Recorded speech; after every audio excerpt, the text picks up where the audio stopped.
I'm going to go to Roby Brock from the Talk Business and Politics in Arkansas. Where is he from? Arkansas.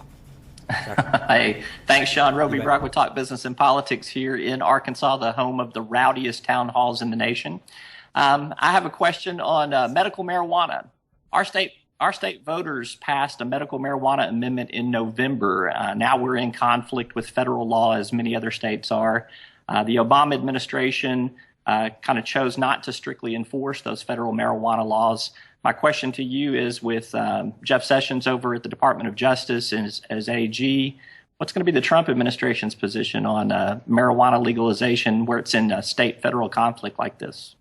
Thanks, Roby. There's two distinct issues here: medical marijuana and recreational marijuana. I think medical marijuana, I've said before that the president understands the pain and suffering that many people go through who are facing especially terminal diseases, and the comfort that some of these drugs, including medical marijuana, can bring to them.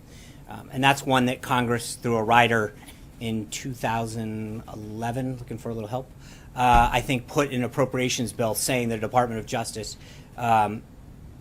wouldn't be funded to go after those folks.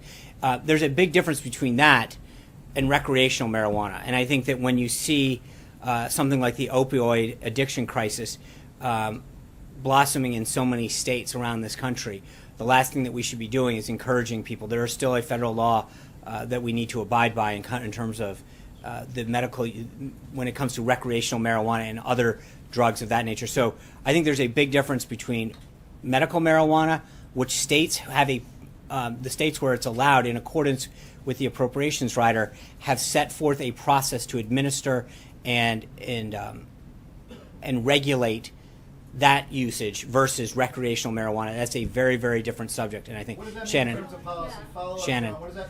Glenn, this isn't a TV program. We're gonna, Shannon, okay, you don't get to just yell out questions. We're gonna raise our hand like big boys and girls because it's not your job to just yell out questions. Shannon, please go. Okay. Well, first on the manufacturing summit, was the AFL-CIO invited? And then, yeah, I did want to follow up on this medical marijuana question. So is the federal government then going to take some sort of action around this recreational marijuana in some of these states? Well, I think that's a question for the Department of Justice. I do believe that you'll see greater enforcement of it because, again, there's a big difference between the medical use, which Congress has through an appropriations rider in 2014, made very clear what the intent of what their intent was in terms of how the Department of Justice would handle that issue. That's very different than the recreational use, which is something the Department of Justice, I think, will be further looking into. Hi, this is Sharon reporting from Bad News Media. Thanks for subscribing to our channel and giving us a thumbs up. We really appreciate your support. Please feel free to leave us a comment and share this video with your friends. Thank you.